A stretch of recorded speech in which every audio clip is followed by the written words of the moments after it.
You might have looked at the title of this episode and said, does Rachel know that it's already February and everyone released their New Year's resolutions episodes like a month ago? Well, yes, I do know that, but this is not a New Year's resolution episode, so it doesn't really matter when I release it. I want to do a really tactical look at the things that I am shifting or not shifting in 2026. And honestly, it doesn't really matter if that's happening now at the beginning of the year or a few months from now. It doesn't make a difference. The important thing is really reflecting on what worked last year, what has been working, what needs to change. And I want to share a little bit about my kind of vision moving forward. I am not a New Year's resolution person in general, but I am a big believer in goal setting. So on December 31st, definitely nowhere near midnight because I don't think I've stayed up till midnight in I don't even know how long, but somewhere in the evening on December 31st, my husband and I sat down and we listed out our goals for the year. Now, the difference between goals and resolutions, in my opinion, it's a little bit semantic, but the difference really is that a resolution is like this short-term thing, right? It's I'm going to achieve X, Y, and Z, and it has to start on January 1st. And there's this pressure to complete this task in a specific timeline. With goals, I think it's a little bit more flexible and it's much more global. So what we did was we sat down and we broke down our financial goals, our professional goals, our relationship goals, our spiritual goals, and I'm trying to remember what else was on there. Health goals. That was definitely an important one. And I will definitely be talking about that in this episode. But the important thing was that we sat down and kind of looked at the global areas of our lives where we want to change things or we want to keep moving in a certain direction that we've been moving in. So as an example, when we talked about our relationship goals, the big thing was we both kind of said like, things have been great. And I say this with full transparency that we have not always been great. I think I have shared about that in the past that, especially when we were going through the fertility stuff, it took a huge toll on our marriage. But really, thankfully, I'm very grateful that things have been pretty steady and copacetic for quite a while. So it was actually a little bit challenging to think about where do we want things to go. But we both know all too well that complacency and kind of just accepting that things are good and let's just keep moving as they are leads nowhere good. So we set some clear goals for how we want to keep things moving in the direction that they've been moving in. So that's all to say that things don't necessarily need to be going badly in order to set goals and have a clear path for where you want to go. So this episode is really about the business, mostly about the business, although not fully, because as we know, business does not happen in a vacuum. You are a human being with all these different parts of your life. And if you discount those and just focus on business goals or financial goals, you are missing such crucial parts of the story. So I want to dive into this episode and really give this bird's eye view of what I am looking to accomplish this year. And hopefully you can learn some things and gain some insight into how you can apply this to your own business and your own life. Hey, beautiful human. You're listening to Bold Women in Business, the show where strategy meets soul in marketing, branding, and business growth. I'm your host, Rachel Honeyman, messaging and branding strategist, content queen, and compulsive meaning maker. Every week, I'll help you ditch the cookie cutter playbook and build a brand that actually sounds like you, sells like hell, and feels so damn good to show up for. Let's get bold. So you may remember right before the new year, I released an episode reflecting on 2025. So I'm not going to do that again in this episode, but I'll just give a very brief recap, which is 2025 was a really good year for my business. There were so many things that went really well, and it was a really challenging year in a lot of other ways. So it was a mixed bag. But from a business standpoint, it was really, really successful. And it didn't happen by accident. I took specific steps that led me to specific outcomes. And there's no guarantee when you take specific steps that a specific outcome is going to happen. But in my case, in 2025, that did happen. the steps that I took did lead to the outcome that I was hoping for. But that success came on the heels of a really, really, really hard season in my business. And it was intermixed with a really hard season personally. So the shifts that I'm looking at in 2026 really come from real lessons that I learned, many of which I learned the hard way. This is not about arbitrary change. I'm not just setting goals for the sake of setting goals. I'm setting goals to help me navigate the season that I'm in, because there's still some really challenging stuff happening personally, and to help continue the momentum that my business is in. So let's start by talking about my offers. What is changing in 2026?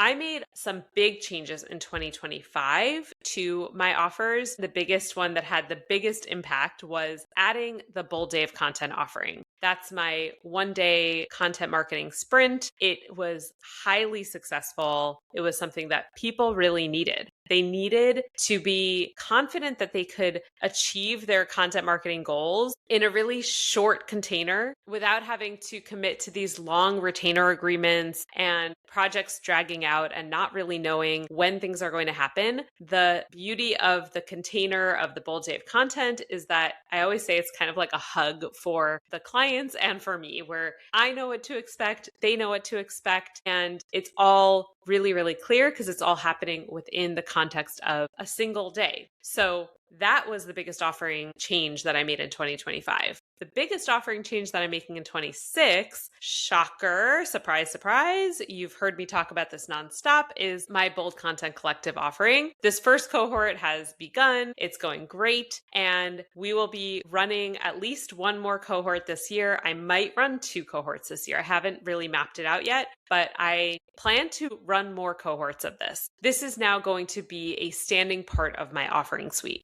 I'm still offering the other things, right? I'm still doing Bold Days of Content. I'm still doing branding. I'm still doing web design. All of that is still happening, but now I have this additional arm. And the beauty of it is that it basically makes the other stuff, right? The content marketing, the brand strategy, all of that, it just makes it more accessible for people who are maybe newer to business or not quite in a place where they can fully outsource, but they still want to get that benefit, right? They still want to learn how to go through the process of building out a brand strategy and a content marketing strategy and a messaging strategy, and also create a bunch of content. So adding that into the mix really allows me to make my offerings accessible to a wide range of entrepreneurs. And that's super important to me. That's a really big value of mine, is that especially for the women that I'm working with who are doing truly mission-driven work, they are trying to make the most positive impact in the world that they can. I want to help as many of those people as I can. And so offering it within the container of a coaching program allows me to do that in a much more affordable way. It's still super valuable. It still leaves open the door for people to continue with me if they want to down the line. Once they have gotten the benefits of getting consistent with their content marketing and they're getting people in the door, if they then have the funds to upgrade and continue with me, then great. I'm super happy to do that. But in the meantime, it allows them to get in the door and get the benefits of my 16 plus years of experience without having to pay money that they don't feel comfortable spending. In 2025, I talked a lot about how I set a revenue goal and I did everything that I could to hit that revenue goal. Now, that revenue goal was fairly modest, honestly. It was really just, I figured out what would be the salary that I would make if I went back and got a quote unquote real job, right? And then I said, I need to bring in that amount of revenue minus expenses, right? Because running a business is expensive. It is. Don't let anyone tell you otherwise. Running a business is expensive. So before taxes, but post expenses, I wanted to make sure that I was bringing in that amount of revenue to justify continuing this business and not kind of bleeding us dry. I achieved that goal in 2025, and now my sights are much, much higher. I am not going for a modest goal this year. To be honest, I am trying to double the revenue that I brought in 2025. So that requires a lot of changes. It requires changes to my marketing. It requires changes to my outreach. and it requires big changes to my team. It also requires big changes to my pricing. So my prices have increased for 2026. That is part of the whole package for making this possible. So let's talk about my team, because that is a big change in 2026. And this is a piece that I know people have so many questions about. When does it make sense to hire someone? When does it make sense to bring someone on? Should you hire a team? Now, the answer is that it is going to be different for every person. When I started my business at the end of November 2022, so over 3 years ago, I went into it knowing that I wanted to build a team. I didn't know what that would look like exactly, and I didn't know what the timeline was, but I knew that I wanted to build a team. So that was always my goal. But not everyone has that goal, and not everyone needs to have that goal. However, I will say that there are limits to how much you can grow as a solopreneur.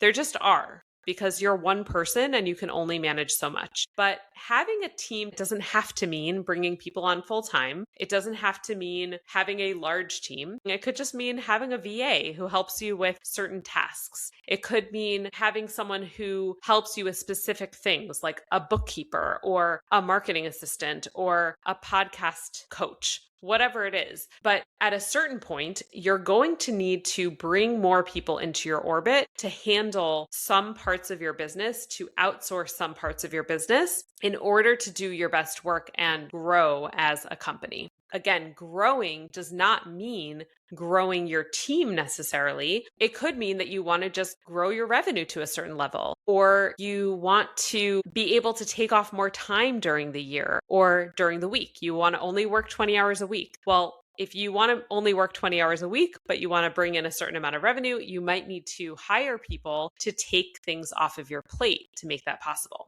So that's just kind of background of building a team.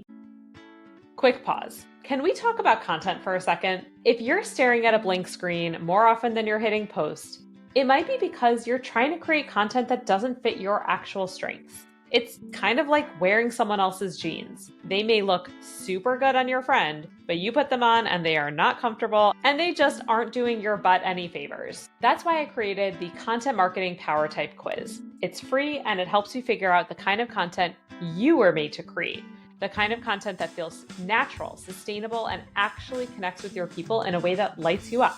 In just 45 seconds, or maybe even 30 if you're quick about it, you're going to find out your power type and get custom recommendations to make content feel easier and more effective. Head on over to honeybeebold.com/quiz. That's honeybeebold.com/quiz. Take it and then DM me your result because I kind of need to know. All right, let's dive back into the episode. I'll just talk through kind of my team building over the last 3 years. Only a couple months into starting my business, I brought on my incredible operations manager, Aviv. You've probably heard me talk about her before. She is like the magic behind the scenes who's making everything happen. She manages so much. I can't even fully explain all the things she manages, but she does all the operations side of things. And why did I bring her on? Well, first of all, she's my best friend for a really long time, since like 10th grade. So she's like my sister and she's really good at this stuff. So I knew that I am not good at this stuff. I am not good at the operation side of things. I'm not good at the project management side of things.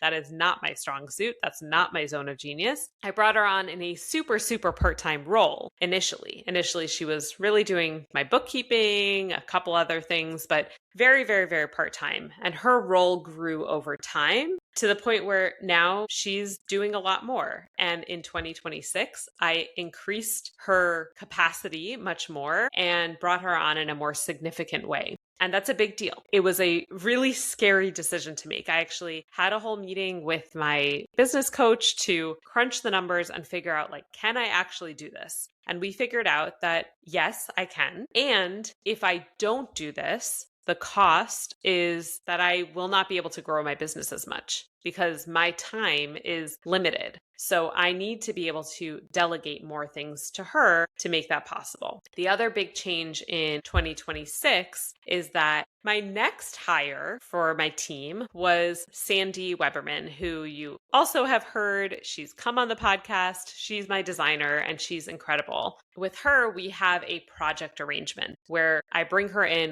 when I have a project that requires graphics, which are all of my brand projects and some of my content projects. And she will come in at that point. But she's not a permanent part of the team necessarily, but we work together very closely. She's involved in, I would say, at least 70% of the projects that I do, Sandy is involved in. So she's an integral part of the team. And I have also talked about how she and I have very symbiotic relationships with our companies. So when she has a client that she brings in that needs brand strategy work, she brings me in for that, and vice versa. Towards the end of 2025, I also brought on Elena, who is a copywriter, and she is super involved in bold days of content that require a ton of copywriting. Most involve a lot of copywriting. And so she is this integral part of the team. She and I work really closely to bring a bold day of content to life. One other person that I added to the team towards the end of 2025 is Valeria,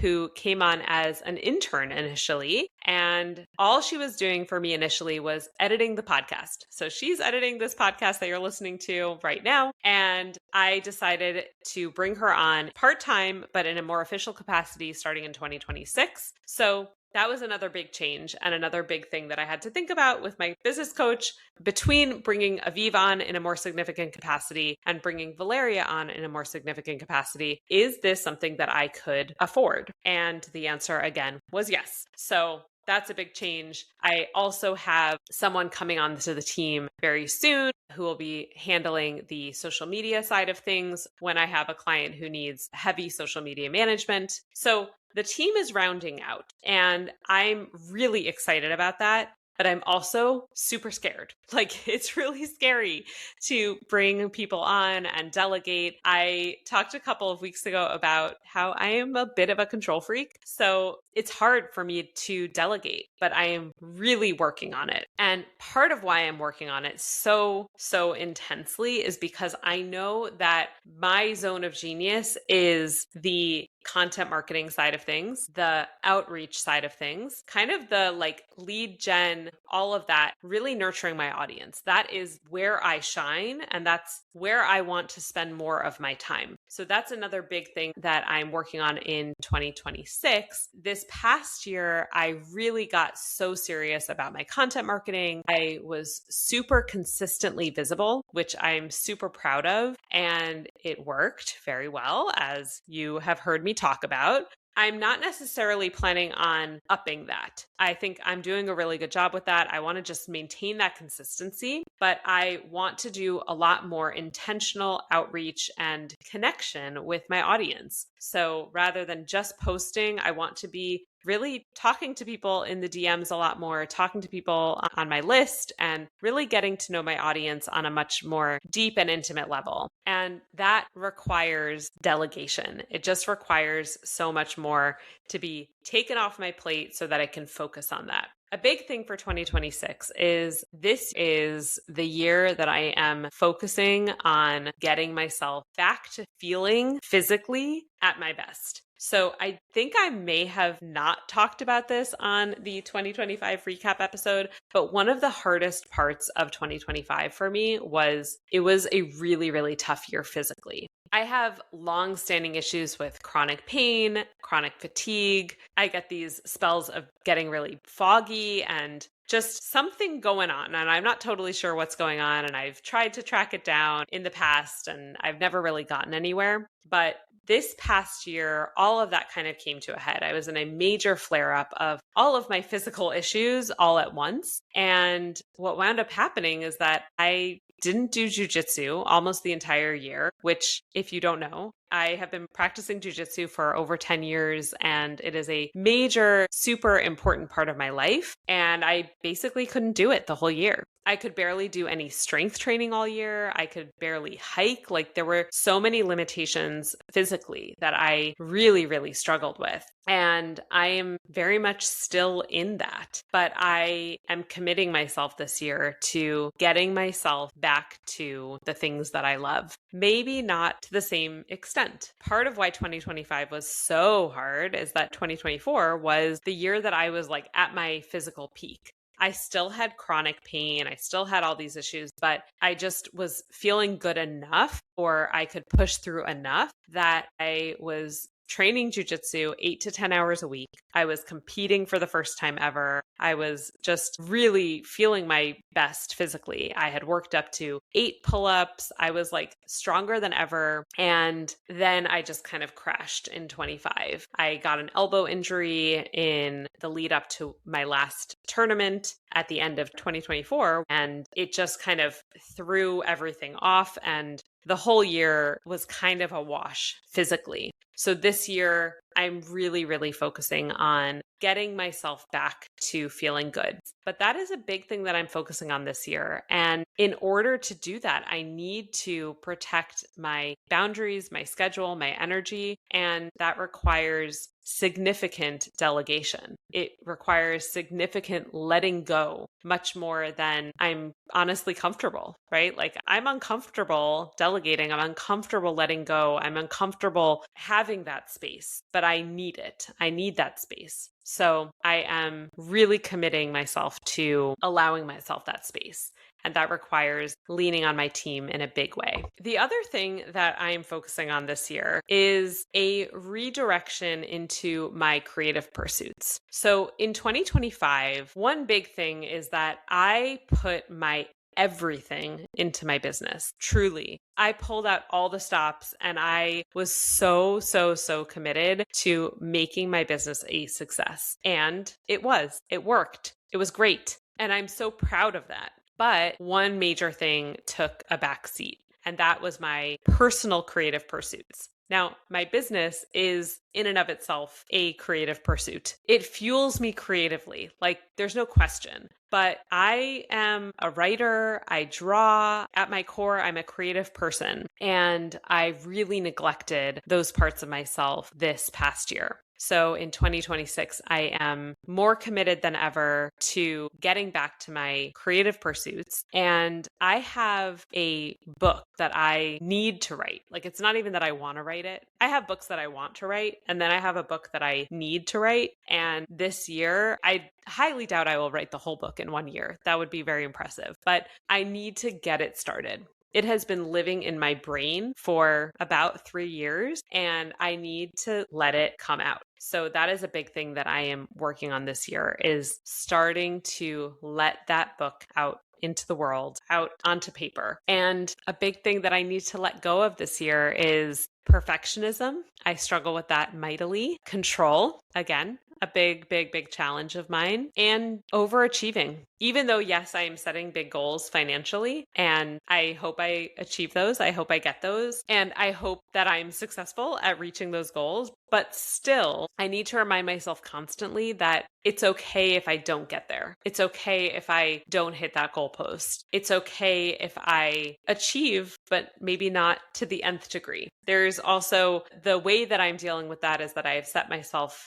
goals and then stretch goals. And if I reach my goals, I will be very happy. If I don't reach my goals, it's okay. Like, it's really, really okay. And so I want to remind you of that too, that you're not a failure at any point if you ever don't reach a goal. There are so many factors involved in reaching or not reaching a goal, and so many of those factors are out of our control. So it's really important to remember that and to be kind to yourself. Now, of course, I am not telling you to copy and paste what I'm doing into your own business, because everyone's business is different. Everyone's goals are different. Everyone's lives are different. And so take what you will from what I'm sharing here, but I will leave you with some questions to ask yourself. And maybe you already went through this exercise at the end of 2025 or around New Year's, but there's still value in going through it again. So number one is, what what worked in 2025 that you should do more of? What did you let go in 2025 that you would like to get back to? What drained you that you should do less of or none of? And what is one tactical change? Not like a big lofty goal, but like a tactical change that you can implement. And if you feel like sharing, I would love to hear what is that one tactical shift for you. So, like I said, this was not like some big vision board episode or anything like that. This was much more about a reflection on the things that I am taking forward into 2026. I'm sure that I will be sharing updates as we go, and I'd love to hear what your plans are for this year. Thanks for tuning in. I'll see you next week. All right, beautiful human. That's a wrap on this episode of Bold Women in Business. This episode was brought to you by my company, Honey Be Bold, with music by Shmukulele. But before you go, don't forget to take the Content Marketing Power Type quiz at honeybebold.com/quiz, because when your content fits your power type, showing up gets way easier and your marketing actually starts working for you. Until next time, stay bold, stay kind, and keep doing it your way.